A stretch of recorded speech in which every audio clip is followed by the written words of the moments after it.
2024 ప్రతిష్టాత్మకమైనటువంటి ఎన్నికల్లో విశాఖ దక్షిణ నియోజకవర్గం నుంచి కూటమి అభ్యర్థిగా బంపర్ విక్టరీ కొట్టినటువంటి వ్యక్తి వంశీకృష్ణ శ్రీనివాస్. ఆయన మనతో పాటు ఉన్నారు. వంశీ గారు, ముందుగా బిగ్ టీవీ తరపు నుంచి కంగ్రాచులేషన్స్. Thank you sir. ఎందుకంటే చాలా కీలకమైనటువంటి ఎన్నికల్లో మీరు చాలా అత్యధిక మెజారిటీతో గెలిచారు. మీ ప్రజలు పెట్టినటువంటి నమ్మకాన్ని ఎలా నిలబెట్టుకుంటారు? ముందుగా దక్షిణ నియోజకవర్గ ప్రజలకి మనస్ఫూర్తిగా నమస్కారం. ఎవరు ఊహించిన విధంగా ఇవాళ ఈ రాష్ట్రంలోనే అత్యధికమైనటువంటి ఓట్ల శాతంతో అత్యధిక మెజార్టీతో నేను గెలిపించినందుకు వాళ్ళకి రుణపడి ఉంటాను. వాళ్ళ రుణం తీర్చుకుంటాను. మీకు అందరికీ తెలుసు, నేను ఏదైనా ఒక మాట ఇచ్చానంటే ప్రాణం పోయినా వెనుకాడనని. వాళ్ళకి నేను ఏమైతే ఎలక్షన్ ముందు హామీలు ఇచ్చానో ప్రతి హామీని కూడా నెరవేరుస్తాను. ఒకటి, గవర్నమెంట్ ద్వారా చేయాల్సినవన్నీ కూడా గవర్నమెంట్ ద్వారా చేపిస్తాను. రెండో, నా పర్సనల్గా నేను చేస్తానని చెప్పినవి కూడా 100% నేను చేస్తాను. ప్రజలకు, విశాఖపట్నం ప్రజలందరికీ కూడా తెలుసు, నేను ఎక్కడైనా ఈ విశాఖపట్నంలో ఎన్ని హామీలు గతంలో ఇచ్చిన అన్నీ కూడా చేయించున్నాను. ఇప్పుడు కూడా అదే నమ్మకంతో, నా మీద విశ్వాసంతో అలాంటి ఓట్లు వచ్చాయి. గత ఎన్నడూ కూడా లేని కదా, బహుశా ఈ జన్మలో కూడా అంత ఓటింగ్ శాతాన్ని చూస్తామని నేను ఎక్స్పెక్ట్ చేయట్లేదు. సో వాళ్ళకి వాళ్ళ రుణం తీర్చుకునే విధంగా ఆ దేవుడు నాకు ఆశీస్సులు ఇవ్వాలని నేను కోరుకుంటున్నాను. వంశీ గారు, గెలిచిన తర్వాత పవన్ కళ్యాణ్ గారిని ప్రత్యేకంగా కలిశారు. మీ అందరూ కొత్తగా ఎన్నికైనటువంటి వాళ్ళందరూ. పవన్ కళ్యాణ్ గారు మీతో ఏం చెప్పారు? ముందుగా మా బాస్కి మనస్ఫూర్తిగా నమస్కారాలు తెలియజేస్తా ఉన్నా. నాకు అవకాశం ఇచ్చి ఇంత మెజారిటీతో గెలవడానికి కారణమైన మా పవన్ కళ్యాణ్ గారికి మనస్ఫూర్తిగా నేను ధన్యవాదాలు తెలియజేస్తూ, ఆయన ఆశయం ఒకటే, నమ్ముకున్న ప్రజలకు మనం న్యాయం చేయాలి. మన మీద బాధ్యత పెరిగింది. మనకి ఇంకా మొన్నటి ఎలక్షన్ ముందు కంటే ఇప్పుడు బాధ్యత పెంచారు. 100% స్ట్రైక్ రేట్తో 21/21 గెలవడం అనేది మామూలు విషయం కాదు. ఇవాళ దేశవ్యాప్తంగా మనం ఒక సంచలనంగా ఉన్నాం కాబట్టి మన మీద ఇంకా డబుల్ బాధ్యత పెరిగింది. ప్రతి ఒక్కరు కూడా ఒళ్ళు దగ్గర పెట్టుకొని ప్రజలకి సేవ చేయాలి, ప్రజలకు అనుగుణంగా నడవాలి. మన సొంతవి వాళ్ళ మీద పెట్టకుండా వాళ్ళకు అనుగుణంగా మనం నడవాలి. పొత్తు ధర్మాన్ని పాటిస్తూ ప్రతి ఒక్కరు కూడా మరింత చేరువుగా సర్వీస్ చేసే విధంగా ఉండండి. ఎక్కడ కూడా వెనుకాడొద్దు. వాళ్ళని పెట్టుకుని నమ్మకాన్ని ఎక్కడ వమ్ము చేయవద్దు. మీరు చాలా జాగ్రత్తగా కేర్ఫుల్గా ఉండాలి. ఇంత ఓట్లు ఇచ్చిన ప్రజలకు మనం ఏం చేయాలో మీరు ఖచ్చితంగా ఒక సిస్టమేటిక్గా వెళ్ళి ప్రజలకు సేవ చేయాలని చెప్పేసి మాకు అందరికి కూడా చెప్పడం జరిగింది. ఆయన మాటలకు అనుగుణంగా, ఆయన ఆశయాలకు అనుగుణంగా, ఆయన ఒక పొజిషన్లో చూడడమే లక్ష్యంగా, ఈ రాష్ట్రంలో పార్టీని బలోపేతమైన లక్ష్యంగా ఆయన మాటలు తీసుకొని మేము ముందుకు వెళ్తామని చెప్పి తెలియజేస్తాం. ఇప్పుడు అధికారంలోకి వచ్చి 1 మంత్ గడుస్తుంది. ప్రజలతో మమేకం అవుతున్నారు. ప్రజల నుంచి ఎలాంటి ఫీడ్బ్యాక్ కానీ లేకపోతే ఎలాంటి స్పందన మీరు గమనిస్తున్నారు? ఒక స్వేచ్ఛ వచ్చినట్టుగా ఫీల్ అవుతారు ఈ రాష్ట్ర ప్రజలందరూ కూడా. ముఖ్యంగా మా నియోజకవర్గంలో కానీ, విశాఖపట్నం సిటీలో కానీ ఒక స్వేచ్ఛ వచ్చింది. ఒక్కసారిగా రాక్షస పాలన నుంచి, ఏదో రాక్షస చేతులు బంధించబడినటువంటి ప్రజలు ఒక్కసారిగా ప్రజలు బయటకు వచ్చామని ఒక ఫీల్లో హ్యాపీగా ఎంజాయ్ చేస్తున్నారు. ప్రస్తుతానికి ప్రజలైతే మాత్రం చాలా చక్కగా ఎవరి పనులు చేసుకుంటూ ఉన్నారు. రానున్న రోజుల్లో వాళ్ళకి ఏవైతే హామీలు ఇచ్చామో, ఈ రాష్ట్ర ప్రభుత్వం మీద ఏవైతే నమ్మకం పెట్టుకున్నారో అవన్నీ కూడా చేసే విధంగా ఒక స్వేచ్ఛగా, వ్యాపారం స్వేచ్ఛగా చేసుకోవాలి, ఎంప్లాయీ తన ఉద్యోగాన్ని స్వేచ్ఛగా చేసుకోవాలి, చిన్న తోగుడు బళ్ళలో ఉద్యోగాలు చేసుకోవాలి. ఇంకా అవసరమైతే ఎవరైతే ఈ రాష్ట్రంలో నివసిస్తున్నారో ఒక చిన్న వాళ్ళ పరిస్థితులు ఉన్న వాళ్ళతో సహా ఇవాళ అద్భుతమైనటువంటి విజయాన్ని అందించారు. కాబట్టి వాళ్ళందరి కోరిక ఒకటే, నిజం చెప్పాలంటే చాలా చాలా చాలా చాలా హ్యాపీగా, చాలా ఒక పండుగ వాతావరణంలో ఇవాళ, అంటే ఏదో చేస్తున్న కారణం కంటే ఒక దరిద్రం వదిలింది ఈ రాష్ట్రానికి, ఒక పెద్ద పండుగలాగా ఫీల్ అవుతున్నారు ప్రజలు ఈ రాష్ట్రంలో. వంశీ గారు, ఒక విషయం చెప్పండి. విశాఖ అంటే గతంలో ఒక బ్రాండింగ్ ఉండేది. విశాఖపట్నం అంటే ప్రపంచవ్యాప్తంగా ఒక ప్రత్యేకమైనటువంటి ఆకర్షణ ఉండేది. కానీ గడిచిన 4 సంవత్సరాల్లో ఇక్కడ జరిగినన్ని అక్రమాలు కానీ, భూదందాలు కానీ జరగలేదనేటువంటి ఆరోపణలు చేస్తున్నారు. మీరు కూడా ఆరోపించారు. సో ఈ బ్రాండ్ని మళ్ళీ ఎలా రీబిల్డ్ చేయగలుగుతారు?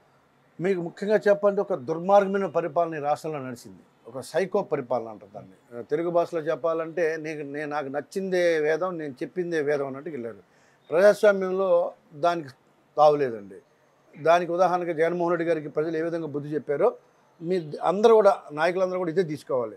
ఇంత ఘోరమైన ఓటమికి కారణం ఆయన ఏదో క్యాండిడేట్లు మార్చడం, ఆయనే చేయడం కాదు. ఆయన పరిపాలన విధానం నచ్చకే ఇంత ఘోరమైన ఓటమి వచ్చిందన్న విషయాన్ని గుర్తుపెట్టుకోవాలి.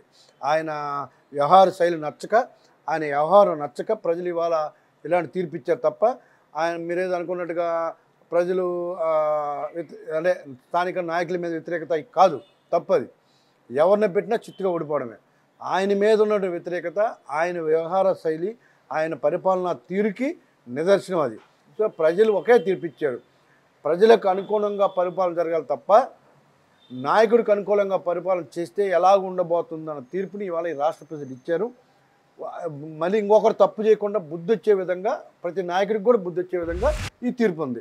వైజాగ్ వరకే మనం కాసేపు మాట్లాడుకుంటే, గతంలో ఎంపీగా పనిచేసినటువంటి ఎంబీవి సత్యనారాయణ గారికి సంబంధించి ఆయన చేసినటువంటి భూ అక్రమాలకు సంబంధించి సాక్షాత్తు ముఖ్యమంత్రి గారే ఒక పేపర్ని రిలీజ్ చేయడం జరిగింది. దీని మీద ఎలాంటి చర్యలు తీసుకునే అవకాశం ఉంది? ఈ విశాఖపట్నానికి పట్టినటువంటి బ్రాండుని దరిద్రంగా వీళ్ళిద్దరి వల్ల వాళ్ళిద్దరిని విముక్తి కలిగించాలని చెప్పేసి ఇవాళ ఈ రాష్ట్ర ప్రజలు కోరుకుంటా ఉన్నారు. ముఖ్యంగా విశాఖపట్నం ప్రజలు కోరుకుంటారు. వాళ్ళ వల్ల విశాఖపట్నం చాలా డ్యామేజ్ అయిందనే విషయం గుర్తుపెట్టుకోవాలి. ఎక్కడ శ్మశానాలు ఉన్నా, ఎక్కడ ఏ చిన్న చిన్న అవకాశం దొరికినా పోయి ఆక్యుపై చేసుకొని 5,000 మార్కెట్ ఉంటే 3,000కి అమ్మి బిల్డర్ల జీవితాలు నాశనం చేశాడు. బిల్డర్లు అబో దివ్వని బిల్డర్లు ఏడుస్తూ ఉన్నారు. ఆ పక్క ల్యాండ్ తీసుకున్న వాళ్ళు ఏడుస్తూ ఉన్నారు. ప్రతి దగ్గర గొడవే, ప్రతి సైట్లో గొడవే, ప్రతి సైట్ డిస్ప్యూటే. కాపాడమని చెప్పేసి ప్రజలు స్వచ్ఛందంగా తండోపతండాలుగా వచ్చి అర్జీల మీద అర్జీలు గవర్నమెంట్కి ఇస్తూ ఉన్నారు, మాకు ఇస్తూ ఉన్నారు. సో అందులో భాగంగానే ఇవాళ సిబిసిఎన్సి ఆగిపోయింది, అలాగే హైగ్రీవ్ ఆగిపోయింది. రేపు మధుర వాళ్ళది కూడా అలాంటిదే, గవర్నమెంట్ ల్యాండ్ ఆగిపోయింది, ఎవరు అది కంప్లైంట్ వచ్చింది, దాని పరిస్థితి. అలాగే అగనంపూడి అయితే మరీ ఘోరం, 100 మంది వచ్చారు, లెటర్ల మీద లెటర్లు పెట్టారు, అది అలాంటి ప్రాబ్లమే. సో ఆయన చేస్తున్నంతా కూడా ఇలాంటి డిస్ప్యూట్ సైట్లు కాబట్టి, ప్రతి చోట డిస్ప్యూట్ ఉంది కాబట్టి అందరూ ఇబ్బంది పడతారు. వంశీ గారు డిస్ప్యూట్లు లేనటువంటి స్థలాల్లో కూడా కక్ష సాధింపు చర్యలు పాల్పడుతున్నారంటూ వాళ్ళు ఆరోపిస్తున్నారు. దీనికి ఏంటి చెప్తారు? ఇది తప్పండి. కక్ష ఎవరు ఎందుకు ఆయన మీద, ఆయన దేశ నాయకుడే, వాడి గురించి కక్ష సాధింపు చేయాల్సినంత ఇది కూడా ఉండదు. మొన్న ఎవరో చెప్తున్నారు ఏదో పార్టీలో చేరుతారు, ఆ పార్టీలో వాడిని ఏ పార్టీలో జాయిన్ చేసుకోరు. మీకు చెప్తున్నా, వాడిని ఏ పార్టీలో జాయిన్ చేసుకున్నా వాడికున్న దరిద్రం అంతా ఆ పార్టీకి పట్టేస్తుంది. 100% వాడి దరిద్రం అంతా పార్టీకి పట్టేస్తుంది. వాడు అసలు నాయకుడే కాదు. ఈ 5 సంవత్సరాలు ఎంపీ చేశారు. మీ అధికారులు అడగండి ఎక్కడైనా, ఒక్క ప్రజా సమస్య మీద ఒక రోడ్డు వేయమని కానీ, లేకపోతే ఒక ఇల్లు ఎవరికైనా కట్టించండి అని కానీ, లేకపోతే ఈ పని చేయమని కానీ ఏదైనా ఒక్క అధికారిని 5 సంవత్సరాలు అడిగాడా అని అడగడు. ఒక్కరిని కన్నా ప్రజాసం వాడి అపార్ట్మెంట్లు, వాడి బిజినెస్లు తప్ప ఇంకొకటి ఏది చూసుకోలేదన్న విషయాన్ని కూడా మనం గుర్తుపెట్టుకోవాలి. ఇప్పుడు ఎర్రమట్టి దెబ్బలకు సంబంధించినటువంటి అందులో అక్రమాలకు సంబంధించి, వైలేషన్స్కి సంబంధించి చర్చ నడుస్తుంది. దీని మీద చాలా పెద్ద ఎత్తున ఉద్యమం నడుస్తుంది. ఇప్పుడు మాజీ మంత్రి అమర్ గారు ఒక కామెంట్ చేశారు, గడిచిన 45 రోజుల నుంచి ఈ దోపిడీ జరిగిందంటూ అంటున్నారు. మరి దీనికి మీ సమాధానం ఏంటి? కళ్ళు మూసుకుపోయి ఉన్న వాళ్ళకి ఏమి చెప్పినా అలాగే ఉంటుంది. ఆ జగన్మోహన్ రెడ్డి కళ్ళు మూసుకొని పరిపాలించారు కాబట్టి ఇంత దరిద్రమైన రిజల్ట్ ఇచ్చారు.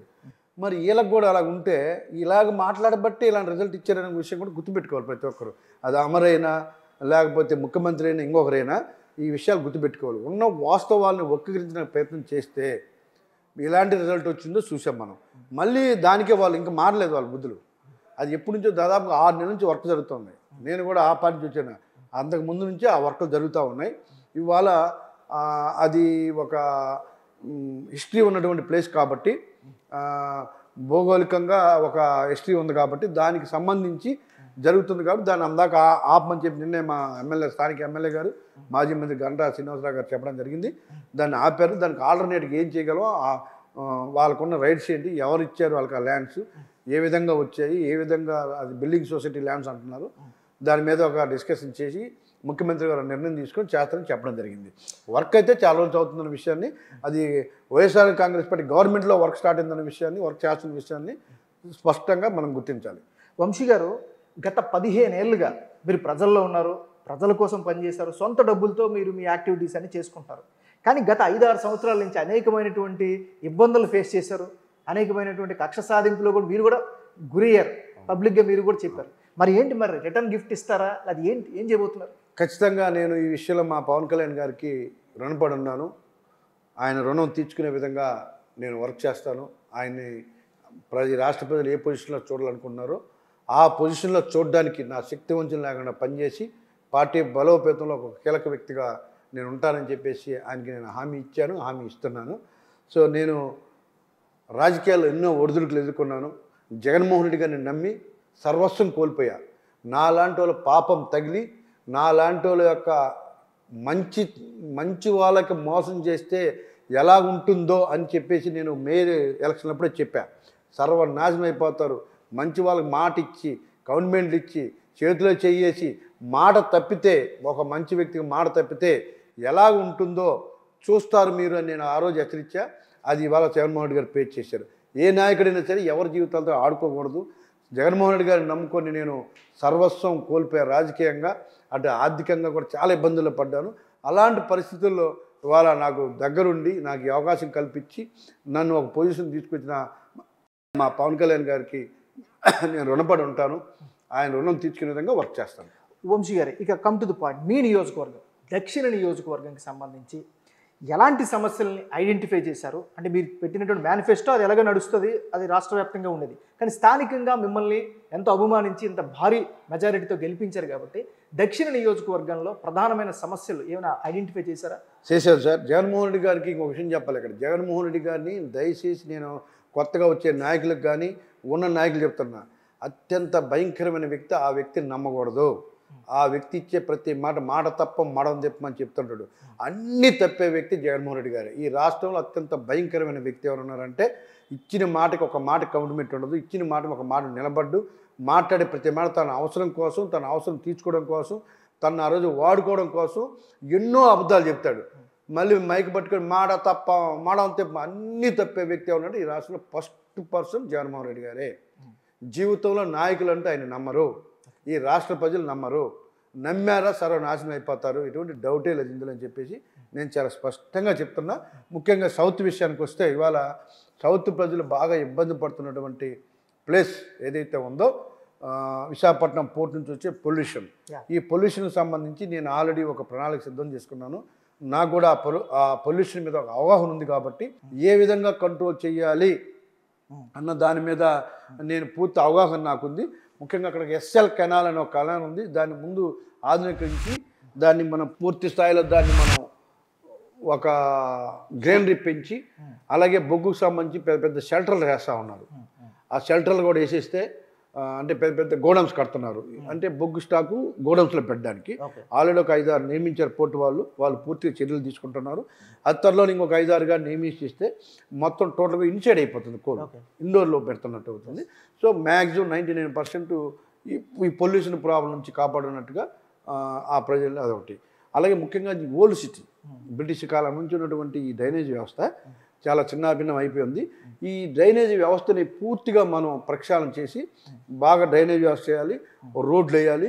ఆ ప్రాంతంలో ఉన్నటువంటి రోడ్లన్నీ కూడా ప్రక్షాళన చేయాలి. అలాగే పూర్ణ మార్కెట్ని కానీ ఇంకా అక్కడ చాలా రైతు బజారు లేదు అక్కడ.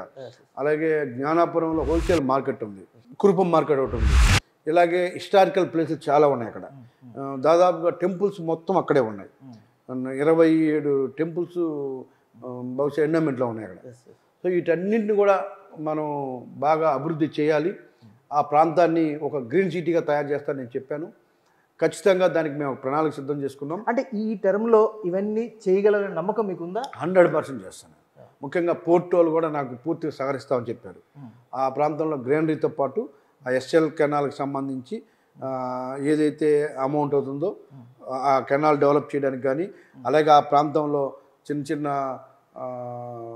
కమ్యూనిటీ హాల్స్ కానీ, కళ్యాణ మండపాలు కానీ, అలాగే ఆ ప్రాంత ప్రజలు మా పోర్టు వల్ల వచ్చే ఇదిని వాళ్ళు భరిస్తున్నారు కాబట్టి వాళ్ళకి పూర్తి సపోర్ట్ ఉంటామని చెప్పి చైర్మన్ గారు కూడా నాకు పోర్ట్ చైర్మన్ గారు చాలా చెప్పడం జరిగింది. పోర్ట్ చైర్మన్ గారు కూడా చాలా మంచి ఆయన, ప్రజల కష్టాలు ప్రజల అవసరాలు తెలిసిన వ్యక్తి ఇప్పుడు వచ్చిన ఆయన. సో ఈయన ఒక మంచి వ్యక్తి వచ్చారు కాబట్టి ఖచ్చితంగా ఆయన సపోర్ట్ చాలా ఎక్కువగా ఉంటుంది అక్కడ. సో 100% ఆ ప్రజలకు మనం న్యాయం చేయగలుగుతాం. ఆ ప్రాంతంలో మేజర్ ఇష్యూ అందరి కంటే కూడా మేజర్ ఇష్యూ ఎండోమెంట్ సమస్య ఉందండి. దాదాపు ఒక 10 ప్లేసుల్లో 150 సంవత్సరాల నుంచి నివాసాలు ఉంటూ 5-6 అంతస్తులు ఇల్లు కట్టుకున్న వాళ్ళకి కూడా ఇవాళ అక్కడ రిజిస్ట్రేషన్లు అవ్వు, చిన్న చిన్న లోన్లు తెచ్చుకొని వాళ్ళ పిల్లల్ని చదివించుకోవడానికి కూడా అవకాశం లేకుండా చాలా తీవ్ర ఇబ్బందులు పడతా ఉన్నారు.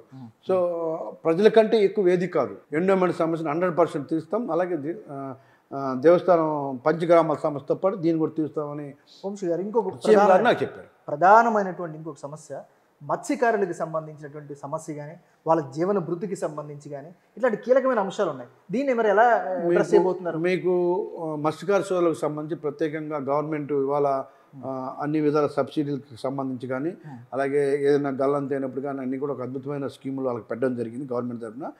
గతంలో కంటే ఇప్పుడు చాలా మంచి స్కీములు మత్స్యకారులకు సంబంధించి పెట్టున్నారు. స్థానికంగా నా దృష్టికి తీసుకొచ్చినటువంటి వాళ్ళ జీవన ప్రమాణ స్టైల్ పెంచడానికి ముఖ్యంగా బోట్ ఓనర్స్ అసోసియేషన్స్ ఉంటాయి అక్కడ. హార్బర్లో వాళ్ళు ఎండు చేపలకు కానీ లేకపోతే కొంచెం దొంగతనాలు అవుతున్నాయి, సీసీ కెమెరాలు కావాలి, వాటర్ డ్రింకింగ్ వాటర్ ఫెసిలిటీస్ కావాలి, లోపల రోడ్లు బాగు చేయాలి, అలాగే ఆ ప్రాంతం చిన్న చిన్న షెల్టర్స్ కావాలని అడిగారు. అవన్నీ కూడా చేస్తామని చెప్పి ఆల్రెడీ 150 కోట్ల వర్క్ ఆల్రెడీ ప్రోగ్రెస్లో ఉంది, పోర్టు ద్వారా అవుతూ ఉన్నాయి. ఇంకా కమ్యూనిటీ హాల్స్ కానీ వాళ్ళకు కావాల్సినటువంటి మౌలిక సదుపాయాలు అన్నీ కూడా మేము కల్పిస్తాం. ఆ ప్రాంతంలో మత్స్యకార సోదరులు ఎక్కువ కాబట్టి ఆ ప్రాంతాన్ని కూడా ప్రత్యేక జోన్గా నేను తీసుకొని వాళ్ళ అభివృద్ధిలో నేను ఒక పార్ట్గా ప్రతి ఒక్కరు నాకు మంచి సంబంధాలు ఉన్నాయి వాళ్ళతో. సో ప్రతి ఏరియాని కూడా సందర్శించి ఆ ప్రాంతంలో ఎక్కడ ఏం కావాలన్నా కూడా చిన్న చిన్న టెంపుల్స్ అడిగారు, అవన్నీ నేను ఆల్రెడీ కొన్ని చేయించాను, ఇంకా బ్యాలెన్స్ కూడా చేయించేస్తాను. సో వాళ్ళకి పూర్తిగా అండగా ఉంటానని చెప్పేసి ఆ రోజు హామీ ఇవ్వడం జరిగింది. వంశీ గారు, ఇక్కడ రాజకీయ పరంగా చూస్తే మీకు టికెట్ కేటాయించినప్పుడు మీ సొంత పార్టీలోనే చాలామంది ఒక వర్గం వ్యతిరేకించారు. వాళ్ళందరినీ కూడా ఎలా సెట్ చేయగలిగారు? ఇప్పుడు వాళ్ళందరితో కలుపుగోలుగా ఎలా పనిచేయగలుగుతున్నారు? టిక్కెట్ల కోసం కొంతమంది నిజాయితీగా ట్రై చేస్తారు, కొంతమంది అడ్డుదారులు ఎదుర్కొంటారు. పవన్ కళ్యాణ్ ఒకటే చెప్పారు, మంచిగా పార్టీకి పనిచేసి చేయండి లేకపోతే పొమ్మని చెప్పారు. ఆయన పార్టీ ఏది నిర్ణయం తీసుకుంటే ఆ నిర్ణయానికి అనుగుణంగా ఉండాలి, లేదంటే పోండి, అంతే తప్ప పిచ్చి పిచ్చిగా బిహేవ్ చేయొద్దని ఆయన చెప్పారు. ఆయన మాటకి లోబడి కొంతమంది పనిచేశారు, కొంతమంది ఇంటర్నల్గా పిచ్చి పిచ్చి అసలు వేశారు. ఎవరు వేసినా కూడా నాకున్నటువంటి అక్కడ ఉన్నటువంటి సంబంధాలు, నాకున్నటువంటి పరిచయాల వల్ల నేను దూకుడుగా ఎలక్షన్ చేయడం జరిగింది. నేను దూకుడుగానే వెళ్ళాను, దూకుడుగానే గెలుచుకొచ్చాను.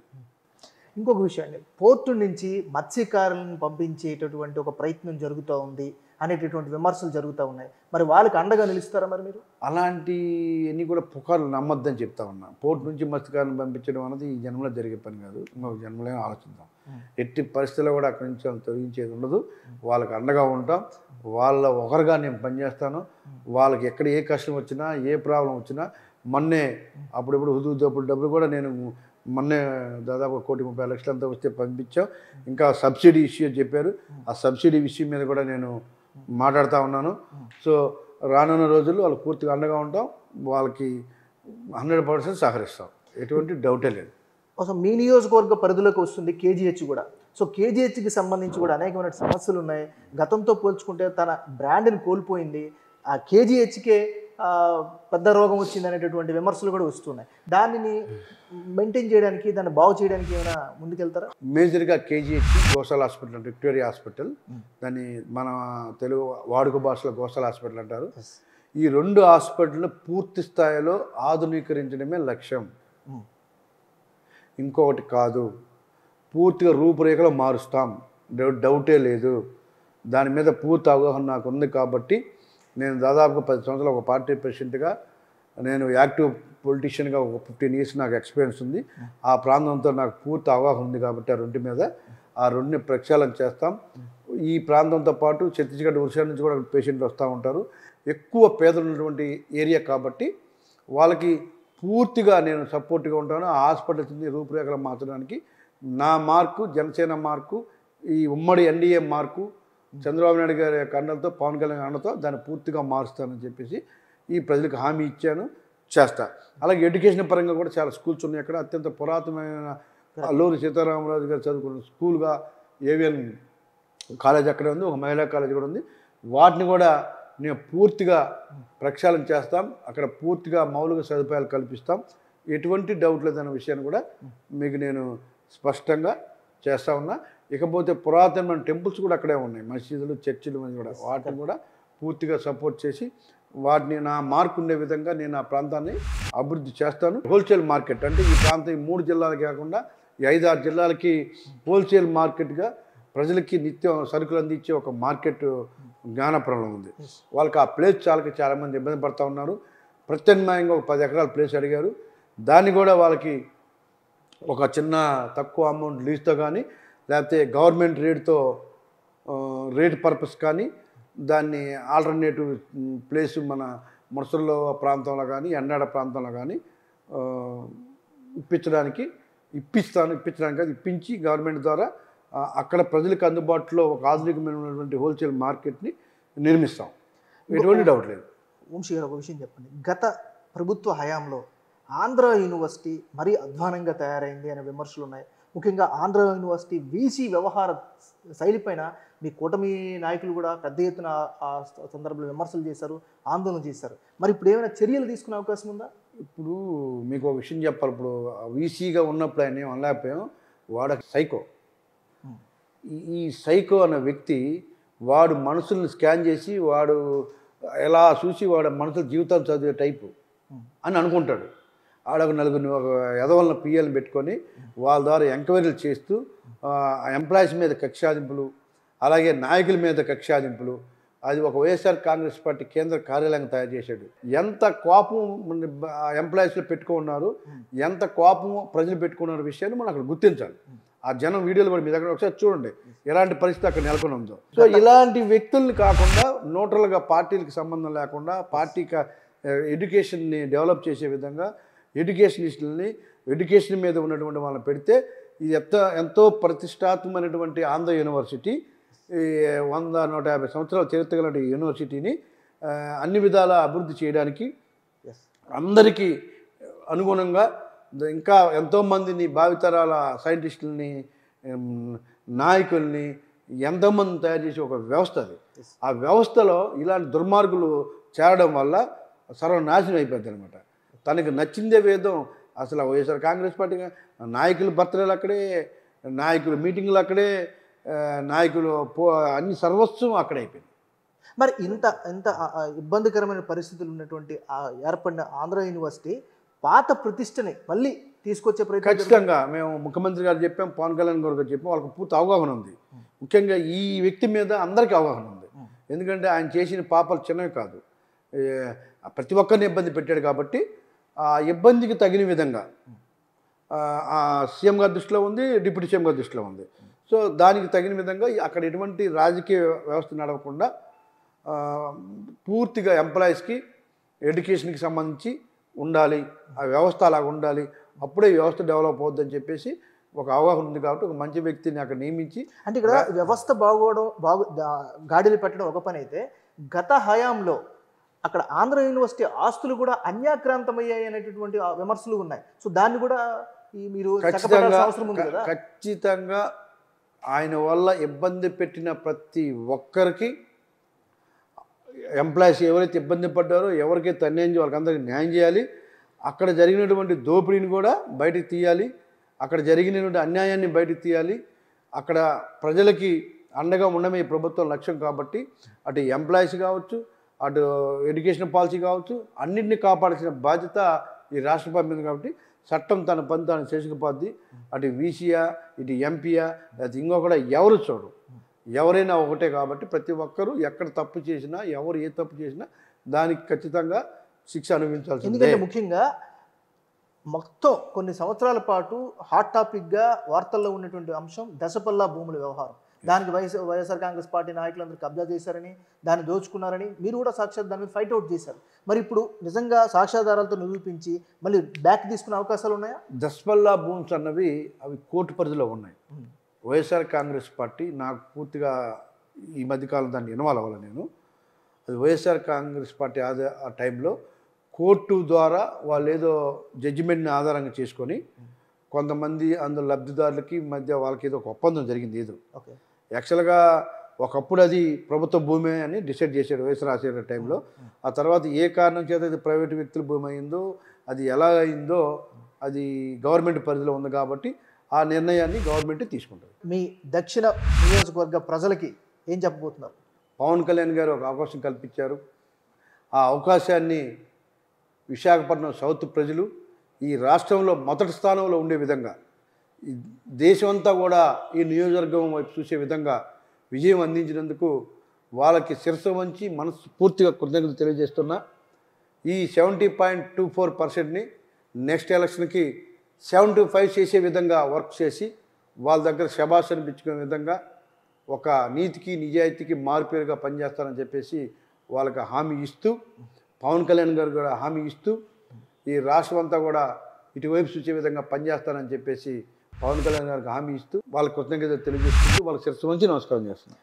చివరిగా ఒక ప్రశ్న, ఆంధ్ర క్రికెట్ అసోసియేషన్ సంబంధించి అందులో ఆటగాళ్ళు తక్కువ, వైసీపీ నాయకులు ఎక్కువ అయిపోయారనే విమర్శలు వస్తున్నాయి. దాన్ని ఏమైనా ప్రక్షాళన చేస్తారా? మీరు అడిగారు కాబట్టి చెప్తా ఉన్నా.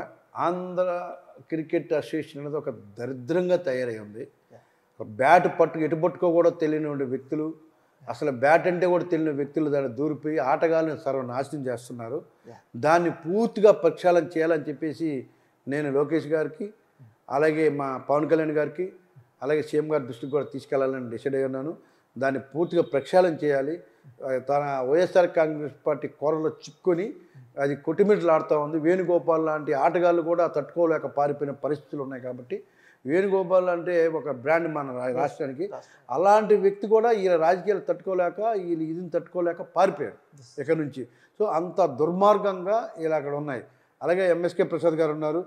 ఇలాంటి వ్యక్తులందరూ కూడా ఈ ఆంధ్ర క్రికెట్ అసోసియేషన్ కాపాడాల్సినటువంటి పరిస్థితి ఉంది. అలాగే ఇంకొకటి ఉంది, ఫిల్మ్ నగర్ కల్చరల్ క్లబ్ ఉంటుంది. దాంట్లో కూడా దరిద్రం ఏంటంటే అది ఫిల్మ్ నగర్ కల్చరల్ క్లబ్ కాదు, అది వైఎస్ఆర్ కల్చరల్ క్లబ్ చేసేసారు. ఆ దరిద్రాన్ని కూడా వదలగొట్టారా? ఈ రెండు దరిద్రాలని ఆ దరిద్రుల నుంచి కాపాడుకుంటే ఒక ప్రక్షాళన జరిగి ఈ ప్రాంతం అభివృద్ధి జరుగుద్ది. ఈ ప్రాంతానికి అడ్డంగా మారారు సంబంధం లేని వ్యక్తులను దూరారు.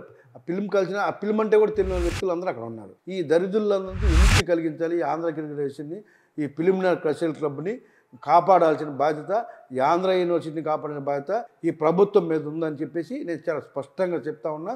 వాళ్ళ బారి నుంచి అందరిని కూడా కాపాడే బాధ్యత మా ఎమ్మెల్యేలు అందరం తీసుకుంటాం, మా ఎంపీ గారు తీసుకుంటాం. Thank you so much Vamshikrishna గారు. మీ యొక్క బిజీ షెడ్యూల్లో కూడా ఇంత డీటెయిల్గా మాట్లాడేందుకు బిగ్ టీవీ తరఫున ప్రత్యేక ధన్యవాదాలు తెలియజేసుకుంటున్నాం. Thank you so much.